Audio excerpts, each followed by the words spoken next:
ഈശോയുടെ തിരുഹൃദയ തിരുനാളായിരുന്നു. പടയാളികൾ വന്ന ഈശോയോടൊപ്പം കുരിശിൽ തറയ്ക്കപ്പെട്ട 2 പേരുടെയും അസ്ഥികൾ തകർത്തു. എന്നാൽ ഈശോയുടെ അസ്ഥികൾ തകർക്കപ്പെട്ടില്ല. വിശുദ്ധ യോഹന്നാൻ്റെ ദർശനത്തിൽ ഈശോ പുതിയ പെസഹ കുഞ്ഞാടായി അവതരിപ്പിക്കുകയായിരുന്നല്ലോ.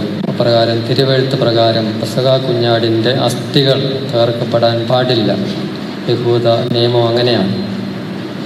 എങ്കിലും പടയാളികൾ ഒരുവൻ ഈശോയുടെ വിലാവിൽ കുന്തം കൊണ്ട് കുത്തി. ഉടനെ രക്തവും ജലവും അവിടെ നിന്ന് പ്രവഹിച്ചു. ഈശോയുടെ രക്ഷണീയ കർമ്മങ്ങളും അതിലൂടെ മാനവകുലത്തിന് ലഭ്യമായ പരിശുദ്ധാരൂപിയെയും ഇത് സൂചിപ്പിക്കുന്നുവെന്ന് വിശുദ്ധ ഗ്രന്ഥ പണ്ഡിതന്മാർ നമ്മെ പഠിപ്പിക്കുന്നുണ്ട്. സഭയുടെ പിതാക്കന്മാർ ഉദാശപരമായ ഭാഷ്യമാണ് നൽകുന്നത്. ഈശോയുടെ വിലാവിൽ നിന്ന് വന്ന രക്തവും ജലവും മണവാട്ടിയായ സഭ മണവാളനായ ഈശോയുടെ പാർശ്വത്തിൽ നിന്ന് രൂപം പ്രാപിച്ചു. പരിശുദ്ധ കുർബാനയും മാമോദിസായുമാണ് അത് സൂചിപ്പിക്കുന്നതെന്നാണല്ലോ സഭാപിതാക്കന്മാർ നമ്മെ പഠിപ്പിക്കുന്നത്. മിശിഹായുടെ ഭൗതിക ശരീരമായ സഭയെ ബലിപീഠ ശുശ്രൂഷയ്ക്ക് ദൈവവചനം ദൈവജനത്തിന് നൽകുവാനായിട്ട് പ്രേക്ഷിത ശുശ്രൂഷയ്ക്കായിട്ടെല്ലാം 5 മക്കളിൽ 4 പേരെയും സമർപ്പിച്ച ഒരമ്മയുടെ ഭൗതിക ശരീരത്തിൻ്റെ ചുറ്റുമാണ് നമ്മളെല്ലാം കൂടിയിരിക്കുന്നത്. കർത്താവിൻ്റെ സഭയെ പരിപാലിക്കാൻ മക്കളിൽ 4 പേരെ, 2 പേര് ദേശത്ത് പട്ടക്കാരായും 2 പേര് പകൽപൂർ മിഷൻ പ്രേക്ഷിത മേഖലയിലായിട്ടും എത്രയോ ദർശനമാണ് ഈ കുടുംബം നമുക്ക് നൽകുന്നത്. പ്രേക്ഷിത ശുശ്രൂഷയ്ക്ക് സഭയ്ക്കുള്ള സ്ഥാനം, അതിൽ ഓരോ കുടുംബത്തിൻ്റെയും സുപ്രധാനമായ ദൗത്യം, ഇതെല്ലാം നമ്മെ പഠിപ്പിക്കുന്നുണ്ട്. ഒപ്പം നമ്മുടെ സ്വന്തം നാട്ടിൽ സഭയെ പരിപാലിച്ച് വളർത്താനുള്ള നിയോഗവും, ഇതെല്ലാം ഈ കുടുംബം എത്രയോ മഹത്തരമായിട്ട് നൽകി. പ്രകാരം ഒരു സഭാ ശുശ്രൂഷയ്ക്ക് ഈ മക്കളെയെല്ലാം സജ്ജമാക്കിയ ദർശനം, ഇതിൻ്റെ പ്രധാന കാരണക്കാർ ഈ അപ്പനും അമ്മയുമാണ്. അമ്മയുടെ വളരെ സവിശേഷമായ സുഹൃതങ്ങൾ ബഹുമാനപ്പെട്ട ജോയി ചേട്ടനും അവരുടെ പ്രാർത്ഥനയും സുഹൃതങ്ങളും സഹനവും,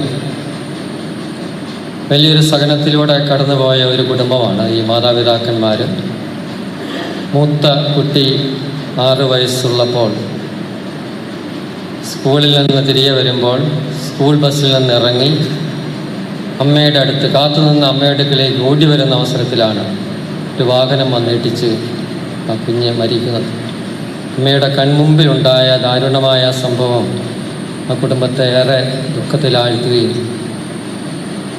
അത് എത്രമാത്രം സഹനം മാതാപിതാക്കൾക്ക് നൽകി. അപ്പോൾ കുഞ്ഞുനാളിൽ ആദ്യ മകനെ ദൈവത്തിൻ്റെ സന്നിധിയിൽ സമർപ്പിച്ച ഒരമ്മ പിന്നീട് മക്കളെയെല്ലാം, പിന്നീട് മൂത്ത മകൻ ടൈറ്റസ് വിവാഹിതനായി ഇപ്പോൾ UK കുടുംബസമേതമുണ്ട്. മറ്റ് മക്കളെല്ലാം ബലിപീഠ ശുശ്രൂഷയ്ക്കായി സഭയിൽ പൗരോഹിത്യ ശുശ്രൂഷയ്ക്കായിട്ട് നിയോഗിക്കപ്പെട്ടിരിക്കുകയാണ്.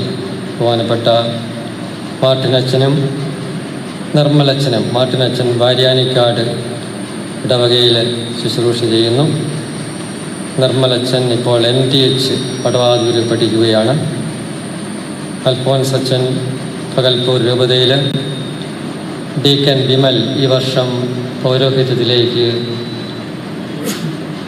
ഉയർത്തപ്പെടുന്ന വ്യക്തിയാണ് അദ്ദേഹവും ഭഗൽപൂർ രൂപതയ്ക്കാണ്. അതെല്ലാം നന്ദിയോടെ സഭ ഓർക്കുന്ന അവസരമാണ്. ഈ കുടുംബം കർത്താവിൻ്റെ സഭയ്ക്കായിട്ട് നൽകിയ എല്ലാ അനുഗ്രഹങ്ങളും ജോയി ചേട്ടനും മോളിയമ്മയും, മോളിയമ്മ ഈ ഇടവകയിൽ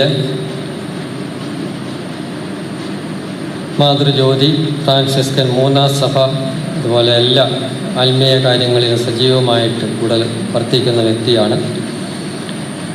കപ്പാട് പുതിയാകുന്നേൽ ചെറുക്കടവ് മണ്ണമ്പിളാക്കൽ കുടുംബാംഗമായിരുന്നു. ഇവിടെ വന്ന് കാഞ്ഞിരപ്പള്ളി കുന്നം ഭാഗത്തുള്ള പന്തിരുവേലിൽ പുരാതനമായ കത്തോലിക്ക കുടുംബമാണ്. പന്തിരുവേലിൽ ജോയി ചേട്ടനെ വിവാഹം ചെയ്ത് വിശുദ്ധമായൊരു പാരമ്പര്യം ആ കുടുംബത്തിന് നൽകി 65-ാം വയസ്സിൽ നമ്മിൽ നിന്ന് ദൈവത്താൽ വിളിക്കപ്പെട്ടിരിക്കുകയാണ്. പ്രത്യേകമായിട്ട് ഞങ്ങളെല്ലാം ഓർക്കുന്നു ഈ അമ്മയുടെ സവിശേഷമായ സഹനം, പ്രാർത്ഥന, സുഹൃതങ്ങൾ, അതുപോലെ നല്ല ഒരു കുടുംബജീവിതം. ജോയി ചേട്ടനോട് ചേർന്ന് രണ്ടുപേരും നല്ല ഭാര്യഭർത്താക്കന്മാരായിട്ട് ജീവിച്ച് കുടുംബജീവിതത്തിൻ്റെ മനോഹാരിതയൊക്കെ നമുക്ക് പറഞ്ഞു തരുന്നുണ്ട്. അതുപോലെയാണ് മൂത്ത മകൻ ടൈറ്റസും കുടുംബാംഗങ്ങളും എല്ലാം. ഇപ്പോൾ വിദേശത്താണെങ്കിലും അവർ നല്ല സഭാ ശുശ്രൂഷ ചെയ്യുന്നവരാണ്. ബഹുമാനപ്പെട്ട അച്ഛന്മാരെ 3 പേരെയും ഡീക്കനെയും വലിയ ആദരവോടെ ഞങ്ങൾ ഓർക്കുകയാണ്. അവർ വളരെ ഉത്സാഹത്തോടും സന്തോഷത്തോടും കൂടി ഈ രൂപതയിലും മിഷനിലും എല്ലാം പ്രവർത്തിക്കുന്നവരാണ്.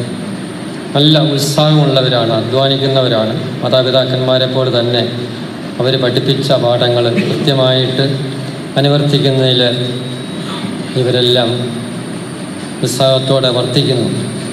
ഇവർ ശുശ്രൂഷ ചെയ്യുന്ന എല്ലാ സ്ഥലങ്ങളിലും ജനങ്ങൾക്ക് നല്ല താല്പര്യത്തോടുകൂടി പറയാറുണ്ട് ഇവരുടെ ശുശ്രൂഷകളെ സംബന്ധിച്ച്. ഞങ്ങൾ പ്രത്യേകമായിട്ട് ഈ അമ്മയിൽ നിന്ന് പഠിച്ച പാഠങ്ങളെ നന്ദിയോടെ ഓർക്കുന്നു. നല്ല ദിവസം കർത്താവിൻ്റെ തിരുഹൃദയ തിരുനാൾ ദിവസം തന്നെ ഈശോയുടെ ഹൃദയത്തോട് ചേർന്ന് തൻ്റെ കുടുംബജീവിത ശുശ്രൂഷ പൂർത്തിയാക്കിയ ഈ അമ്മ സ്വർഗത്തിലേക്ക് ദൈവത്തിൻ്റെ വിളി കേട്ട് യാത്രയാകുമ്പോൾ നമുക്ക് പ്രാർത്ഥിക്കാം.